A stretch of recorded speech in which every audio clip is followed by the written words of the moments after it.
Hello, I'm Chief Meteorologist Alex Garcia. You rarely get the opportunity to see me. We're right here in the NTWC Plus control room. We have a great program for you today, and it is an interesting topic that we're looking at. It is the new proposed hurricane rating scale, and we've got the scientists who have put that together, and we're going to be talking with them shortly. Meanwhile, we'd like to let you know that we have some great sponsors. USAA, they've been sponsoring us for many years, and they help keep this podcast and, of course, the National Tropical Weather Conference going, and they have been for many years, and thank you so much, USAA. It always happens at South Padre Island, and we're already preparing the next one. It's April 8th through the 11th next year. Put that on your calendar. Make sure you're there with us on South Padre Island. The South Padre Island Convention and Tourist Bureau, they help us keep it there by all their support. Thank you to them as well. Weather Boy, they bring 3 students fully paid to the conference every year. Thank you so much, Weather Boy, for doing that and introducing the conference to those students, so they can add that to their professional career. And the Weather Company. They have a great lineup of weather computers that they all have graphics in them and all kinds of things that we use as broadcast meteorologists to put on the air. And of course, LiveView. LiveView helps us put up our live shots from the weather conference. We do many of them every year to stations across the United States. So thank you so much for all your support. And right now, let's go back over to Bill Reed.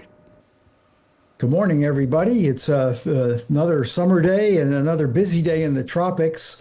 We have a very interesting set of guests here today. Tim was not able to be with us, so we're going to turn it over to Hal to introduce our guests, and we'll get going from there on the topic of the day. Thanks so much, Bill. This is going to be an exciting episode as we talk about a new hurricane rating scale and some other insights, kind of looking at that interface between physical science and social science here on NTWC Plus. Well, we have 3 special guests with us today. The first is Dr. Jennifer Collins of the University of South Florida. She's a leading expert in hurricane research and climate impacts. Dr. Collins studies how extreme weather affects communities and ecosystems, helping translate complex science into actionable insights for both policy and public safety. Also on NTWC Plus today, we have Laura Myers from NOAA. She has a lot of expertise in weather forecasting and risk communication, helping to bridge the gap between science and the public and ensuring communities receive timely, accurate information to prepare for storms and other climate-related hazards. And finally, last but not least, we have all the way from the Netherlands, Nadia Bloemendaal is joining us. She's a climate scientist with work focusing on global climate trends, resilience, and mitigation strategies, offering critical insights into how rising temperatures and extreme weather events are shaping our world today and what we can do to adapt for all of this. So to the 3 of you, thank you so much for taking time to come on NTWC Plus today. Of course. Thanks for having us. Yeah, thanks for having us. Jennifer, you mentioned you had a slide deck to talk a little bit about this latest research that y'all have been working on. Maybe that's a good place to start, just to help our audience kind of understand the context of this new hurricane rating scale and some of the things you all have been looking at.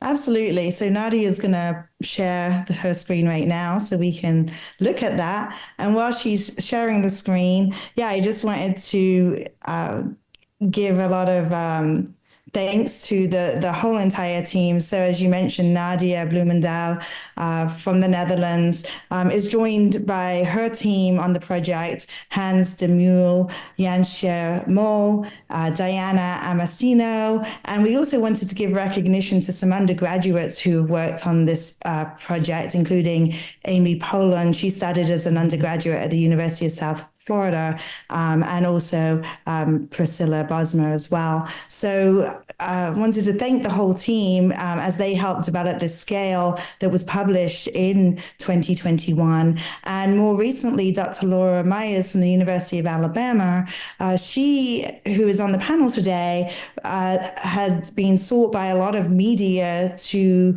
give her thoughts about our scale. And as we read her thoughts, we communicated with her more, and we'd had other collaborations with her too in the past. And we actually asked us to join the team going forward now. And she's really been helping us, particularly in an advisory role. So thank you, Laura, for joining us on the panel today. You're welcome. So yeah, that's our team makeup. And then, so you will know that currently we communicate through hurricanes through a number of tools.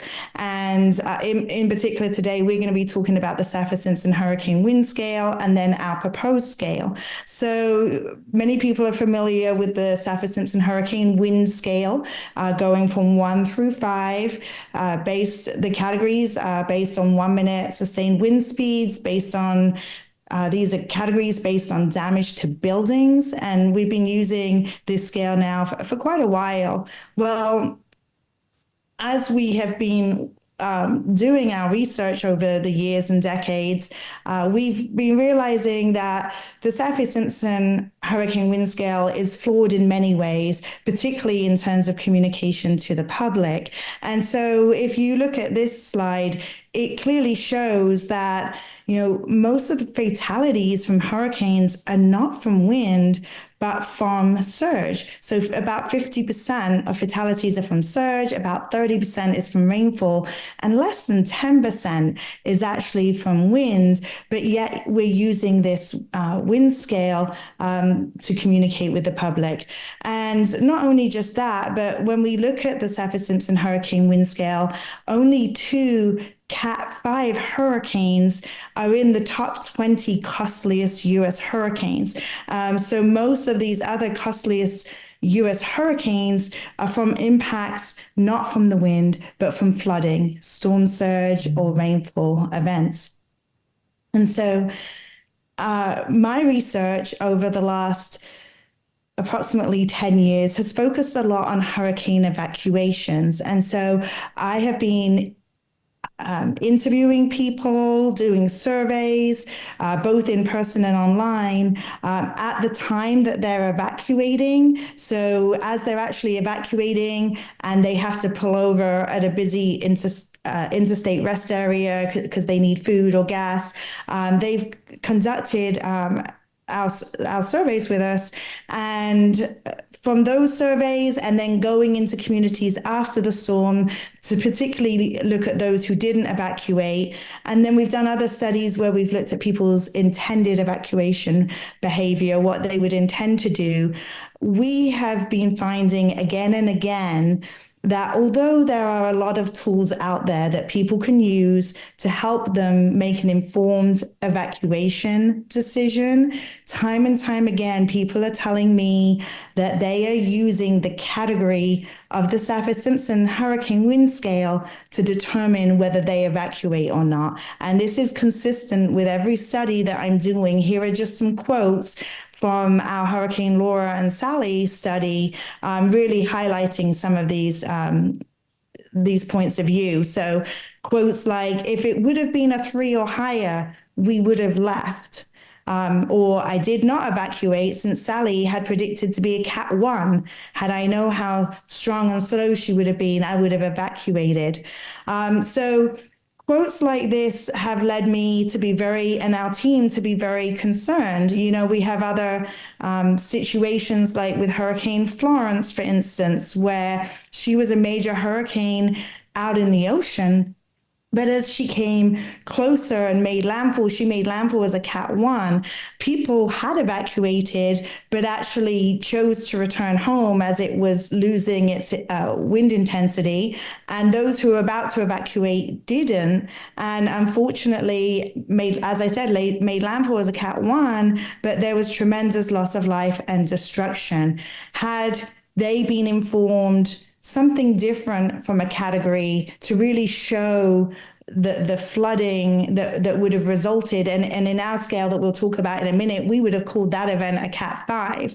We think people would have stayed away and more people would have evacuated. So this is why we think it's really important to consider some changes with the Saffir-Simpson Hurricane Wind Scale, not to say that there are not other products out there, because we acknowledge there are, and we always point people to the official sources of information, but it's based on the research that people are relying on the category often to make their evacuation decision. Nadia? Yes. Thanks, Jennifer. So we got to work. We had seen a couple of examples where, well, people heavily relied on this category, had the misconception that low category equals low risk. So we thought, okay, what would be a way to improve the currently used Saffir-Simpson scale so that it captures better the severity of a tropical cyclone or hurricane coming their way? So we had designed a couple of criteria. First of all, we wanted our scale to include all the main hazards, so being wind, storm surge, and rainfall. Furthermore, we wanted the scale to be applicable on a pre-event basis, meaning that it could be used in a forecasting setting. There are plenty of other examples of skills that can only be used in a hindcasting setting. So we were really adamant it needed to be in a forecasting setting. Most importantly, we wanted the skill to be understandable for the wider public. And that means thinking about whether you want it to be a discrete skill, like category 1 to 5 as the Saffir-Simpson skill, or whether you want it to be on a more continuous skill. We chose to stay with the discrete skill and actually to stay with the same categories as Saffir-Simpson had, so that we maintain as much familiarity with the original Saffir-Simpson scale as is possible, but with the additional storm surge and rainfall information included. So the other thing that we were thinking about was a discussion that back in 2018, when we started this research, was already going on within the scientific community. And that discussion was, should there be a category 6 hurricane? Now, the discussion in itself was, of course, about adding a category 6 to the Saffir-Simpson scale to have even higher wind speeds, those stronger storms to reach category 6 intensity. We are going to be using this category 6 as a way to communicate about the most catastrophic events. So these events where you're going to have catastrophic impacts from 2 or 3 of the main hazards that are going to be at play. So please keep that in the back of your mind when I proceed with the rest of the slides. So, well, Jennifer already named her, but we had a brilliant undergraduate student, Priscilla Bosma, who helped us design the first version of what we later called the Tropical Cyclone Severity Scale. And here on this slide, you see basically what it looks like. So there are 3 steps in determining the category on the TCSS. The first step is that for each of the hazards separately, you're gonna determine in which category bin the intensity or the storm surge or the rainfall falls. Secondly, for each of these categories, you're gonna look up what rescaling value or what weight these categories have. And then the third step is to aggregate these numbers into one final number. And then you look up on this table what that would mean in terms of a final category. To give you an example, and Jennifer already mentioned, I'll get to the example in a second, sorry. I just wanted to quickly give you a bit of like the idea behind these rescaling values, because we didn't just choose them at random. The way that these rescaling values are chosen is that, first of all, the final category of the storm will never be lower than the highest individual category. So we're not going to have any downgrades in that sense possible. If the highest individual category is a category 5 on storm surge, the final storm overall category will be at least category 5. Secondly, the way that these rescaling values were chosen allows for the compounding of severe hazards, meaning that if you have multiple category 3 or higher individual categories, this can result in a higher final category. So for instance, if you have a category 3 on wind, a category 4 on storm surge, and a category 4 on rainfall, this will accumulate into a category 5. And this allows for the communication of there are multiple severe weathers or severe hazards coming your way. So this compounding makes it puts it into a higher category bin. And lastly, I already mentioned these category 6 events. So these category 6 events are those cases where you either have a 2 times category 5 on the event individual skills, or you have a 2 times category 4 and a 1 time category 5 event. In the historical data sets, there were only a handful of events that would have made it to category 6. So these are really the worst of the worst catastrophic events that will be considered category 6 on our scale. So how does this work? Well, Jennifer already mentioned Hurricane Florence. So here I have the Hurricane Florence example. So upon making landfall, Hurricane Florence was a category 1 on the wind scale. And I should actually note the wind scale is the exact same one as Saffir-Simpson is currently designed of. So the wind, we did not change anything there. It's simply the Saffir-Simpson scale. So Florence was a category 1 on the wind scale. It actually made it to category 4 on the storm surge scale and to category 5 on the rainfall scale, because the accumulated rainfall totals were so severe that would have made it into a category 5. You then look up each of the individual rescaling values in the lookup table, and you see that for category 1, it would have made it to 0.5, a category 4 puts it into 20, and a category 5 gives 40 points. You aggregate that, you end up at 65.5, and that would put it as a final category, as a category 5. So in our case, Florence would have been a category 5 event upon making landfall in North Carolina. So this was the whole designing the skill. This research came out in 2021. I was the first author on that work. And after that, well, actually, during the writing of that particular paper, we were already saying to each other, we should test this skill out on the public. We need to see how the public is going to react when they are presented with information from our skill as opposed to the currently used Saffir-Simpson skill. So that became our follow-up study. And that study was led by my colleague Jan Schumol. And it actually came out last month. And what we did was we created 10 hypothetical hurricane cases. These were based actually on actual historical examples, but we tweaked them and gave them different names so that people would not recognize it as being the historical example. And we made 2 sets of maps, one with information from Saffir-Simpson and the way that the NHC would communicate the hurricane, the imminent hurricane. And the other one would be a map with textual information coming from the TCSS. We tested, we tested this experiment amongst 4,000 US residents living in hurricane-prone coastal areas. And you can actually see on the map below where these people would have lived, or actually lived, according to their IP address. And we asked these people a lot of questions regarding whether they can identify the hazards, what actions would they undertake.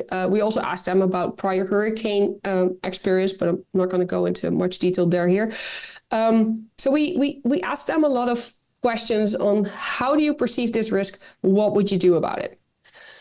And our results showed that people are actually better at identifying the main hazard when their information is coming from the TCSS as opposed to the Saffir-Simpson skill. Furthermore, we saw a significantly higher evacuation intent in those cases where our TCSS skill was at least 2 categories higher than the Saffir-Simpson skill. So these would have been these major rainfall or storm surge events. Think, for instance, about Hurricane Florence, category 1 on Saffir-Simpson, category 5 on TCSS. We would have seen a significantly higher evacuation intent with these particular cases. And lastly, people actually take more appropriate precautionary measures when their information comes from the TCSS. This also has to do with the fact that they are better at identifying the main hazard, meaning that if they understand that the risk is coming from flooding, they're more likely to use sandbags and protect their homes from the incoming water. So all in all, people make better informed and more appropriate decisions when their information comes from the TCSS, as opposed to the currently used Saffir-Simpson skill.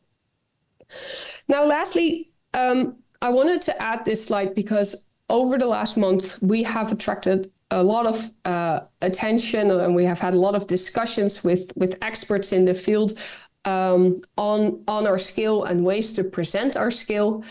And one discussion point that I wanted to bring up was the suggestion to actually rename our scale, the TCSS, to the Enhanced Saffir-Simpson scale.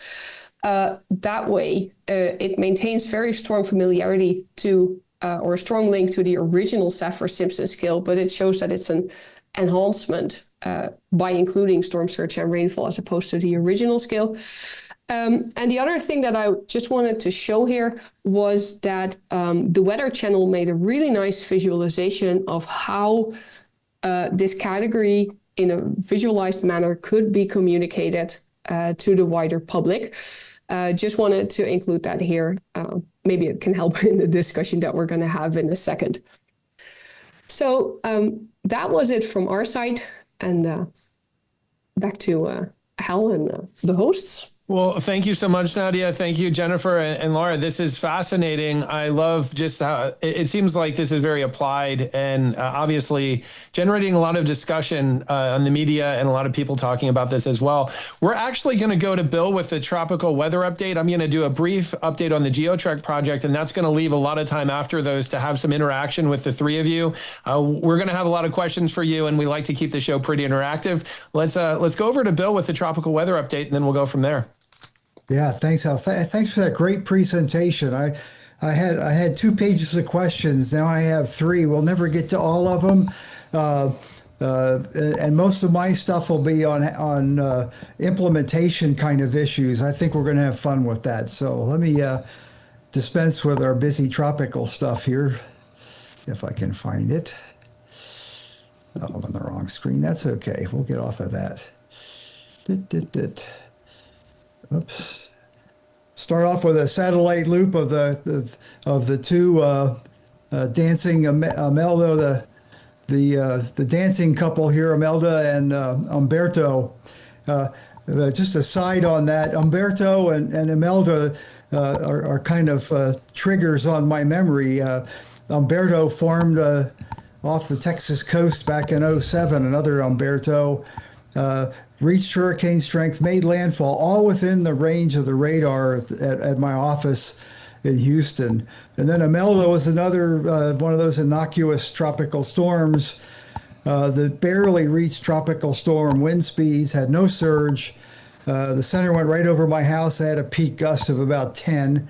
But that night it dumped 40 inches of rain northwest of Beaumont. So it's interesting to have another interesting Umberto and Imelda. Imelda is the takeover storm. The westerlies have eviscerated most of Umberto. What's left of it will be providing fuel for the extratropical cyclone that'll wave down the front as it goes towards Europe. And we'll give Nadia a taste of the tropics probably later this week.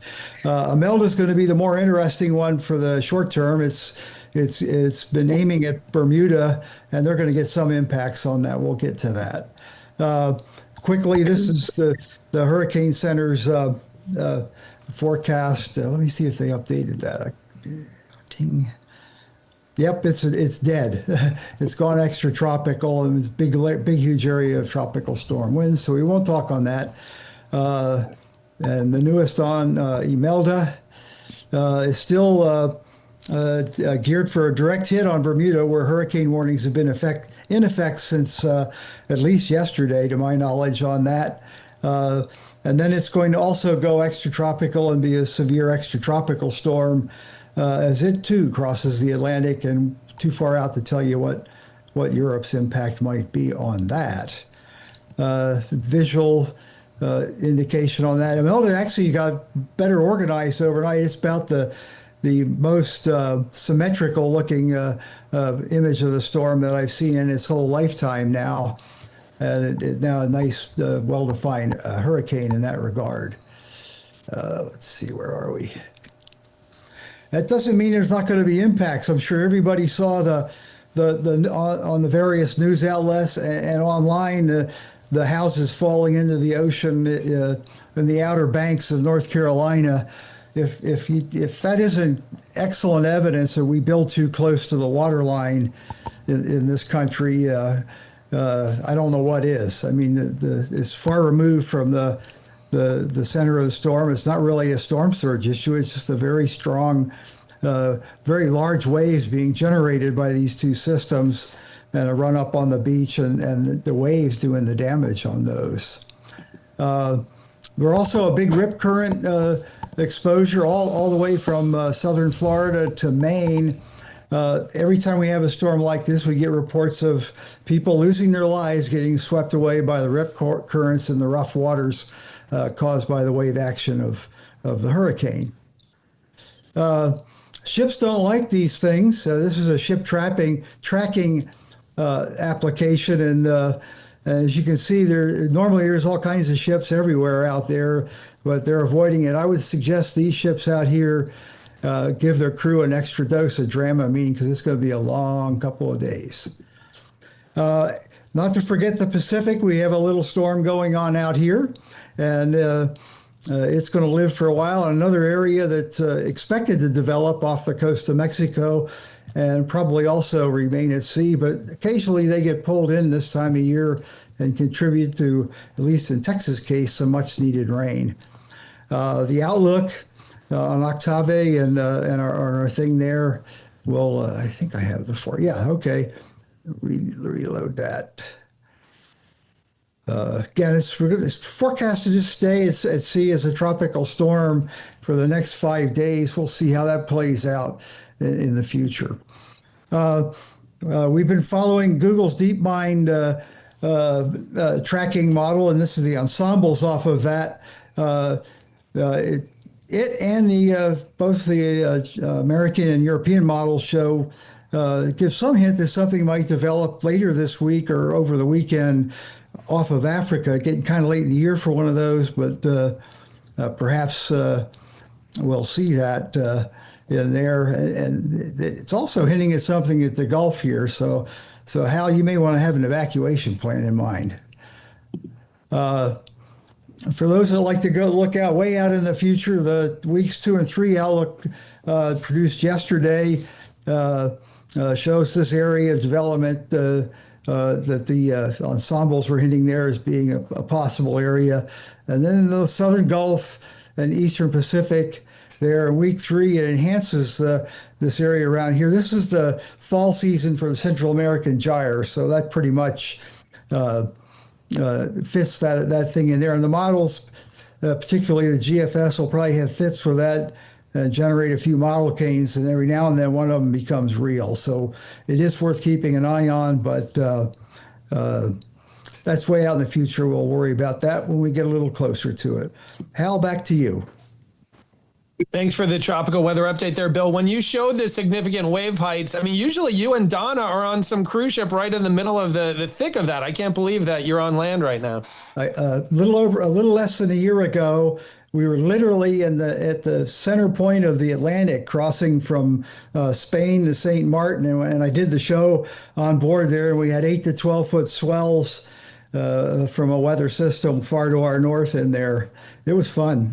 I know you've navigated some of that stuff before. Well, to a really quick GeoTrack update with GeoTrack, we're exploring the world to bring you stories about extreme weather and natural disasters not covered by the mainstream media. And we're on primetime TV right now, not in the States. This would be for Jennifer's friends and family back in the UK. Season 6 of The World's Deadliest Weather has aired on 5 Action in the UK on Wednesday evenings, 9 p.m. local time. And it's featuring a lot of GeoTrack coverage of footage from disasters, from hurricanes, tornadoes, severe weather, the whole mix, and a lot of commentary as well. Again, that's called World's Deadliest Weather. It's on 5 Action in the UK. Eventually coming to the US, we think, and we'll have to see about that. As far as GeoTrack research, again, I've been really bogged down in this mid-Atlantic coastal flood histories that we've been building. It's been fascinating. And the big picture I've learned from this, in the Gulf, it's all about hurricanes. What we've seen as we built this flood history for Atlantic City, New Jersey, we've been really going back to this 1903 hurricane. It was a small, fast-moving, intense hurricane, everything we read in the archives was all about the wind. There was very little coastal flooding, but then we're seeing these big winter storms like the December 1913, January 1914. These back-to-back storms with other nor'easters actually ate up 10 blocks closest to the beach near Ocean City and Atlantic City, New Jersey. Can you imagine losing 10 blocks of your community, not to hurricanes, but to winter storms? So it's a reminder, mid-Atlantic, New England, hurricanes can be a big deal, but these nor'easters also do a lot of coastal erosion and coastal flooding as well. Very different than what we're seeing along the Gulf Coast. We're hoping to develop this flood information system within the next month or so, that we have the entire flood history for Atlantic City, New Jersey, in correlation with the Floodplain Manager Conference for the state of New Jersey in late October. That's everything we have from GeoTrek. Bill, you said you have 3 pages of questions. Let's hop to it. I can't wait to hear what some of these are.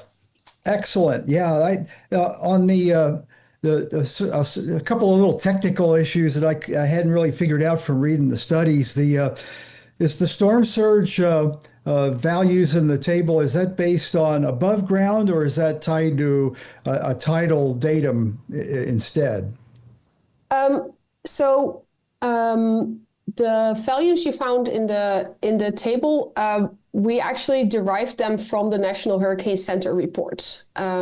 So I looked at all the the NHC reports back until 1996 when they started publishing them, and I looked at all the events that had impact on land.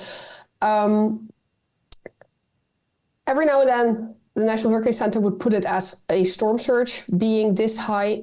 Sometimes it would be a water level above the mean water level height. So we kind of went with that. But ultimately, you should view it as a storm surge. But we can of course discuss on what would be better to do, the storm surge or the total water level, because the total water level of course also includes the storm tide. So yeah, that would be a good point. Yeah, they for a number of years now, the Hurricane Center's storm surge has been presented to the public and above ground, because they learned we've learned over the years that nobody understands the datum issues, and they have no idea what it means relative to where their house is. And if you're really close to water, you should know the elevation of your house above the water. But that's maybe a big assumption there. Okay. But that can be easily changed. We might need to alter some threshold values, but the essence stays the same, that it says something about the floodwater. Yeah, that's why I mean, it would probably work either way from the table you had there. I had no issues with the categories you had there. Looked about right for above ground, actually, if I was doing it. But anyway, the other thing I was trying to figure out, the Hurricane Center and other tropical cyclone centers obviously have responsibility forecasting the storm all through its life cycle. How would this apply for a storm like Imelda that's just at sea? Yeah, so when it's over sea, of course, the whole issue with the storm surge or the above ground level water, that becomes a bit of an issue because we don't have that information. You do have information on rainfall because that's direct model output that you can get there. Actually, in the paper, we suggest to just use the wind category instead if it's not any hazard to land at that point. Meaning that you would stick with the original Saffir-Simpson scale, because our wind part is the original Saffir-Simpson scale. Now, we do acknowledge that this can become a bit confusing when you have a storm that's out over the open sea for quite a while, like Imelda, and then suddenly starts affecting land, like Imelda affecting Bermuda in a few days from now. Because then you're going to have perhaps a different category for Imelda over land, as you're suddenly going to have information on the rainfall and the storm surge affecting that land. So that there can be a misheap there, but that's why I suggest you can use the wind over sea, but you can also use wind and rainfall over sea to at least compensate a little bit for that issue. Okay. An example that but I was trying to figure out how I would use it for take Harvey in 2017. 48 hours before landfall, it was a tropical storm. 36 hours, it was Category 1. But at landfall, it's going to be Saffir-Simpson. It was forecast at that time to be a Category 3.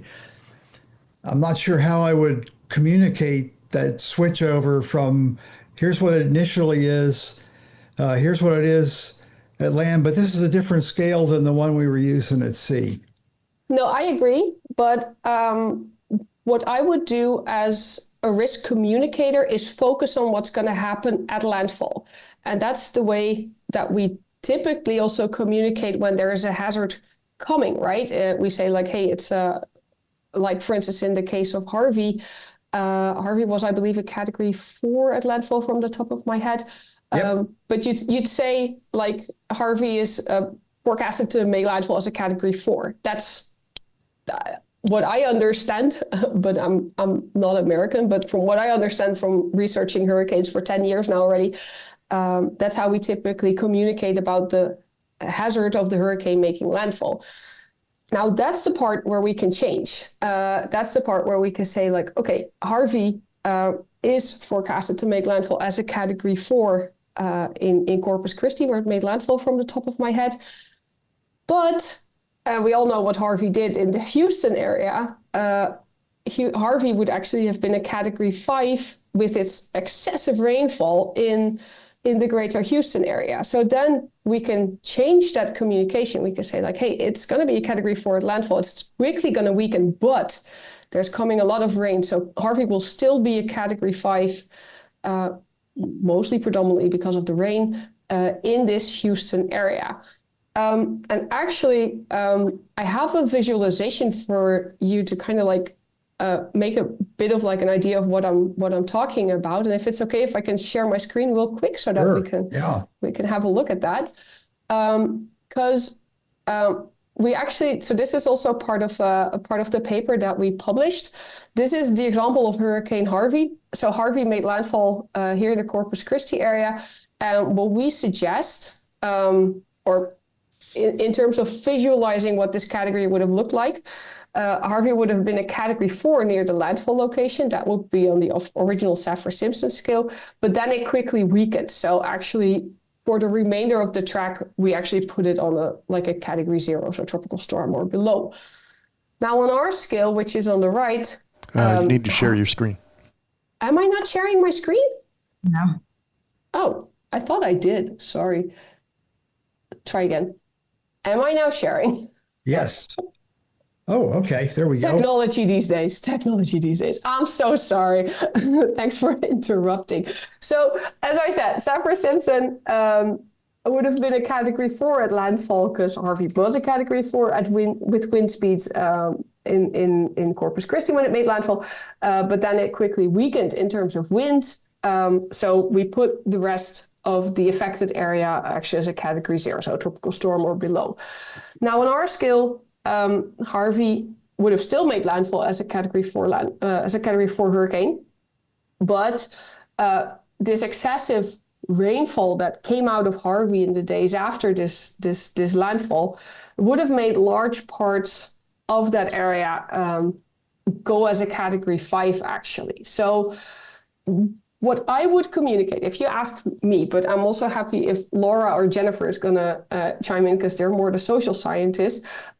What I would communicate is actually this figure on the right, showing how these different categories look like in different affected regions. But if Laura or Jennifer has anything to add to that, please do. Yeah, I'll jump in. That visualization that she's showing, I think, is really critical because, of course, the public is socialized and the partners are socialized to the current Saffir-Simpson category level. And so when that storm is making landfall and you're breaking those categories apart geographically, I think that helps the public understand. And I think that's going to make it easier for the partners to actually explain what is happening. You guys know very well that when we're, talking to the public and the partners about this, location is so essential to the the process. So I think being able to show the different locations with the different cat levels and why, I think that's the big thing from the social science, is that the public needs to understand why that cat level is at that point. For example, the inland flooding potential from all of this. And when you talk about Harvey and the inland flooding potential, trying to capture their attention that that level is so high gets them to understand the seriousness of inland flooding. Laura, I wanted to follow up with you on that. So one of the complex things is that hurricanes by nature are complex. We have wind, storm surge, and rain, and we're trying to take three hazards and bring them down into one number. I like when you said there that not only would we have a category, but explain to the public why. Could you see there being like three embedded maps that show like wind, rain, and storm surge to show, oh, it's predominantly the rain that's driving the category this time, or something like that? Yes. In fact, I know there are people in the National Weather Service offices in coastal areas who are actually creating those as we speak. They've been actually trying to create those kind of things to be able to geographically show that it's more of a rain issue, it's more of a storm surge issue, and then also trying to depict the rain. So yeah, definitely, I think you can break it down that way. Yeah, another thing on the rain, that's what I have the most difficulty with. The impact is so variable depending on the geography upon which the rain is falling and the rain rates. So the example I'm looking at, say you had a Cat 1 rainstorm, which is like somewhere in the 4 to 10 inch range of rain. A Cat 1 rainstorm over Houston is mostly street flooding, and driving cars in the flooded water is the main hazard with that. That same 4 to 10 inch rain over the Texas Hill Country kills hundreds of people. How can you differentiate how can the scale work? If that'd be a category 1 based on what I've read for a hill country flood inland, just the same it is in Houston when the impacts are so different. Anybody? Yeah, I see more. I fought with how to, it's so hard to convince people that a tropical storm in Texas, there are so many 30 plus rain events that have occurred on tropical storm wind conditions. And they're all different depending on where the rain fell. And it's very hard to come up with a simple way of doing it. Harvey, everybody knew they were going to have a terrible flood. Which was the tie-in question. You talk about evacuation for rainfall. We don't do that over here. There's a lot of argument and debate about evacuating for the rain of Harvey, and people actually tried to work out we had no plan. You can't do that for 3 million people if you don't have a plan. Since then, nobody's come up with a plan to because you don't know which basins are going to flood enough to get into the houses. You know you're going to have a big flood. It could be anywhere in there. You have to evacuate before the first raindrop falls. So I'll comment. Actually coming back to the point you initially made, we'd also been thinking about this because the same storm in Miami will have very different impacts to when this storm makes landfall in basically uninhabited Louisiana. But the thing is, we deliberately did not include information on exposure and vulnerability in our skill because we do not want the same meteorological hazard to be a category 1 in the marshlands of Louisiana, and then a category 5 in downtown Miami when we're talking about the exact same system. Because the people living in the marshlands of Louisiana will see what otherwise would have been a category 5 event and then think like, oh, is this just a category 1? But there's still, I don't know how much storm surge and rainfall and wind coming their way. So we did not want to include this exposure and vulnerability because that would lead to additional misconceptions of the severity, because then it's based on where someone lives if it's going to be more severe or less severe. No, the meteorological hazard is going to be the same. But there are, of course, secondary impacts. And one of them you were already referring to, that if you're, for instance, living further up in the hills or in the mountains, the same amount of rainfall can cause more problems than when you're down in the flatlands. That can be an issue. There could be ways to circumvent this with the scale. You could, of course, think about like adding something like landslide risk, but I think that the scale will become too big if we're going to include all these hazards. But there is, of course, also, I think a task for the disaster managers to, with the help of the TCSS, they have, in that sense, like more tools in hand to communicate about the risk that is coming their way, and actually support the disaster managers and crisis coordinators with their decision-making process and any evacuations or whatever they should do. But I see Laura nodding. I think that she also has an idea about this second part that I was saying. Absolutely. Yeah. And I think that's the thing when you're talking about, the impacts in locations with the rainfall rate. I think it then becomes like what Nadia just said.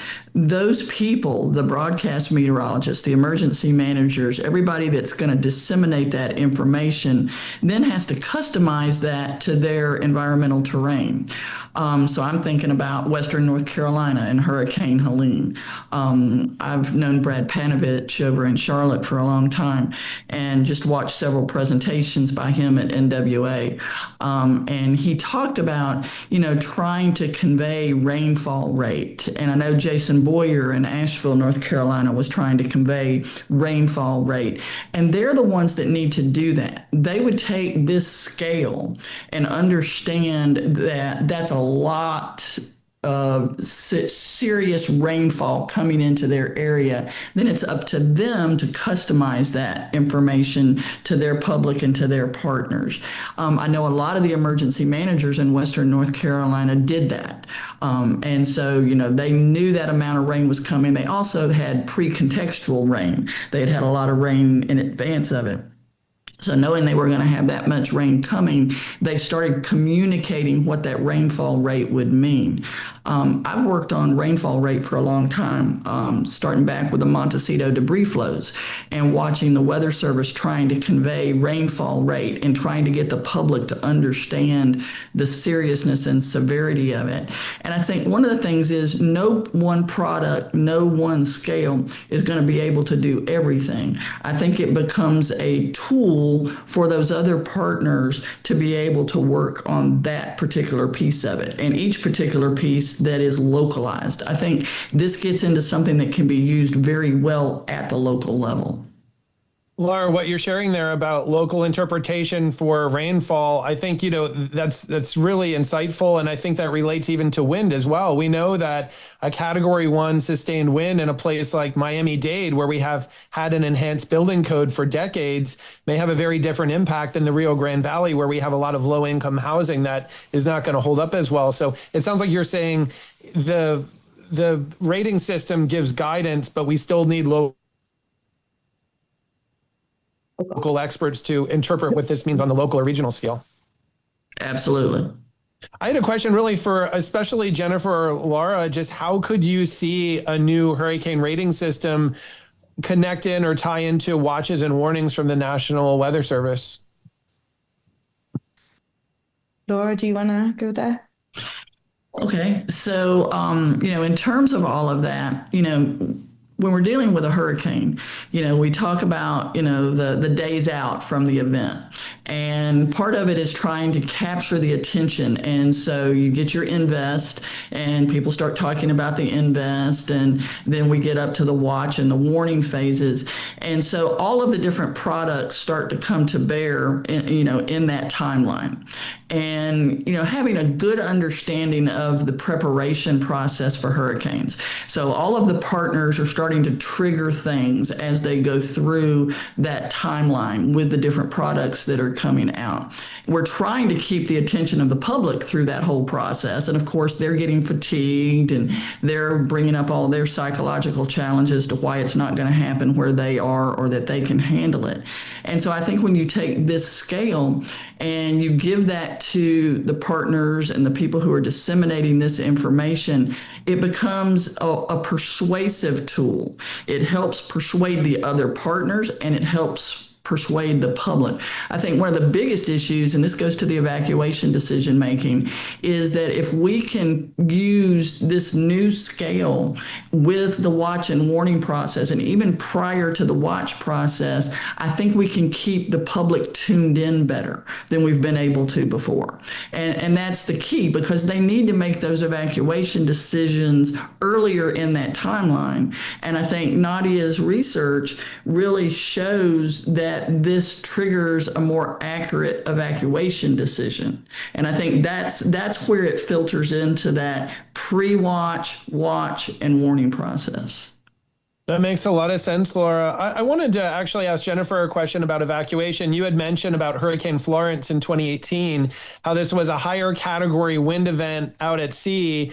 Then it was, if you want to say, downgraded to a Cat 1. But then the real danger of Florence was that it was going to stall for days, dumping more than 30 inches of rain, 80 centimeters of rain, really, in South Carolina and especially North Carolina. The prolonged inland rainfall threat was a major issue. I was on the coast actually when it hit, and I was shocked to see the media saying it's been downgraded. It's no longer a hurricane. When the public hears downgraded, I'm assuming they think, oh, the risk has passed, but the 30 inches of rain had just started. So could you see a scale like this helping communicate in a more holistic way, where we don't say, okay, every time a hurricane hits the coast, we hear it's been downgraded, but the inland rainfall threat has just started? Could you see a more comprehensive scale system like this avoid words like downgraded, that where the public might let their guard down before the floodwaters have even hit their community? Yeah, I think you've hit the nail on the head there, Hal. I think that my research shows that people really underestimate the impacts of these lower category storms. And so when they're hearing that it's not a major hurricane anymore, or it's a Cat 1, or it's even tropical storm, or the terms, it's been downgraded now, I agree, they do. My research is showing they do let their guard down, and that is when I think it becomes very dangerous for the public. And so inland flooding, has been very much looked into, particularly in the last couple of years now. It was not something investigated so much in the past. And I think that this is a tool that we can use as we look at inland flooding and other issues too. So absolutely. So for the time duration of this new scale, for example, instead of hearing it was a Category 1, now it's been downgraded, could you all see the duration of the category staying longer well past landfall, right? Because now maybe we're just getting into that inland flooding. Maybe the category number stays for a longer time? Yes, absolutely. If for instance, the rainfall forecasts are there going inland, we would uphold our category at a higher number for longer. So I think that would be helpful for the inland counties. Yeah, actually, if I can briefly add to that. So the fact that you include rainfall and you include storm surge in this categorization makes the whole scale more stable in that sense. So because the rainfall was already forecast to be this high a couple of days out, it was already known that Florence was going to be a major rainfall event. So well before landfall, Florence would have already been a Category 4, Category 5.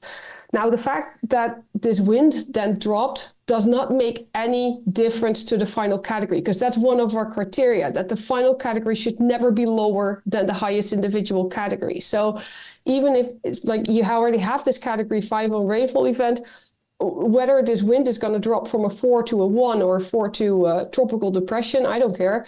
That Category 5 on the rainfall is still going to be there. So people will not hear the word downgraded, because they're still going to be presented with, this is a Category 5 event. So there's going to be no misconception there, as was actually the case with Florence, but wouldn't have been the case in with our scale. Yeah, thank you all for that insight. I feel like as science communicators, we often need to use although statements. Although it's been downgraded, the life-threatening flooding hasn't reached your community yet. It puts us in this hole we have to dig out of. I could see this new rating scale kind of keep us from starting in that hole to start with. It's almost a more holistic way. And like you said, Nadia, it's just more stable in some different senses. Laura, I wanted to ask as well, just for a lot of these watches and warnings, I mean, do you see more of a challenge with like inland flood watches and warnings? There's so much focus on the coast during a hurricane. Do you feel like this could help with inland awareness as well? I really do. And I think we're at a crossroads with inland flooding. We've got these storms that are more likely to rapidly intensify, which means that rainfall is going further inland. And so, and we've got so many examples now of people who weren't prepared or didn't believe it could happen at those locations. And so I think a scale like this will capture their attention, get them to realize that their location is vulnerable to these kind of impacts. And I think it'll be great to be able to use it in the outreach that emergency managers and broadcast meteorologists will be able to do pre-hurricane season, because we focus our outreach mostly in coastal areas about, the landfalling hurricane.